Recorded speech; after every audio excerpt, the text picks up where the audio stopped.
Hello प्यारे बच्चे, आज आप लोगों के बीच 10वां चैप्टर का ऑब्जेक्टिव लेकर आए हैं। क्योंकि फर्स्ट क्वेश्चन है आज का वृत्त। वृत्त के बारे में समतल गोलाकार आकृति को वृत्त कहते हैं। समतल यानी प्लेन सतह पर ये गोलाकार आकृति जो है ये मेरा क्या कहलाया, वृत्त कहलाया। देखिए वृत्त का केंद्र, वृत्त के बीचों बीच एक बिंदु होता है जो क्या कहलाता है, केंद्र कहलाता है। जैसे ये वृत्त हो गया, वृत्त के बीचों बीच में क्या है, बिंदु है, ये आपका क्या कहलाया, केंद्र हो गया। ठीक है। अब देखिए परिधि, वृत्त के किनारा को परिधि कहते हैं। ये वृत्त हो गया, इसका जो किनारा है, ये किनारा को हम लोग क्या बोल देंगे, इसको हम लोग बोलते हैं परिधि। ठीक है।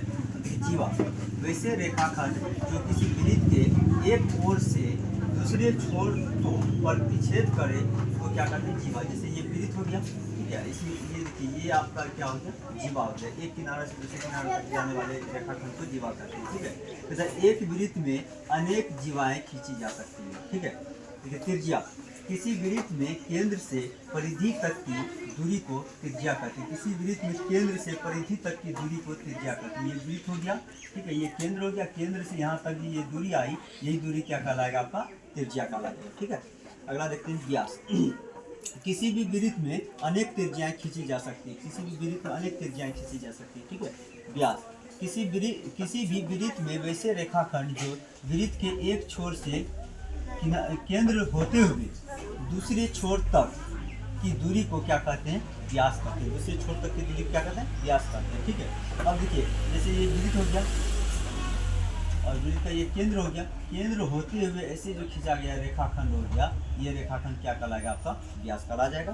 तथा किसी भी वृत्त में अनेक व्यास खींची जा सकती है। अनेक व्यास खींची जा सकती है। अनेक क्या खींची जा सकती है, व्यास खींची जा सकती है। अगर देखिए अप्रतिच्छेदी रेखा, ठीक है, तो जब एक रेखा और एक वृत्त के बीच, जब एक रेखा और एक वृत्त के बीच एक भी बिंदु उभयनिष्ठ ना हो, एक भी बिंदु क्या नहीं हो, उभयनिष्ठ ना हो, तो उसे हम क्या बोलते हैं, अप्रतिच्छेदी रेखा बोलते हैं। जैसे यहाँ देख लीजिए एक रेखा हो गया, ठीक है, और एक यहाँ वृत्त हो गया वो केंद्र वाला, ठीक है, ये रेखा हो गया पी क्यू, ठीक है, ये दोनों के बीच में एक भी बिंदु उभयनिष्ठ नहीं है, तो ऐसे रेखा और वृत्त को क्या बोलेंगे, अप्रतिच्छेदी रेखा बोलेंगे। प्रतिच्छेदी रेखा कहते हैं जब एक रेखा और एक वृत्त के बीच दो बिंदु उभयनिष्ठ हो। जब एक रेखा और एक वृत्त के बीच दो बिंदु उभयनिष्ठ हो, ये हो गया आपका क्या, वृत्त हो गया, और ये हो गया आपका क्या, रेखा हो गया। ठीक है, ये रेखा हो गया, मान लीजिए पी क्यू एक रेखा हो गया। तो देखिए यहाँ पर ये रेखा पी क्यू रेखा जो है ना, इसको क्यू पर और इसको पी पर प्रतिच्छेद करता है, तो ये हो गया आपका क्या, प्रतिच्छेद। इन दोनों के बीच में, वृत्त और रेखा के बीच में दो बिंदु घनिष्ठ हो रहा है, दो बिंदु उत्पन्न हो रहा है। ठीक है, तो इसको हम क्या बोलते हैं, प्रतिच्छेदी रेखा बोलेंगे। क्या, कैसा रेखा बोलेंगे, प्रतिच्छेदी रेखा बोलेंगे।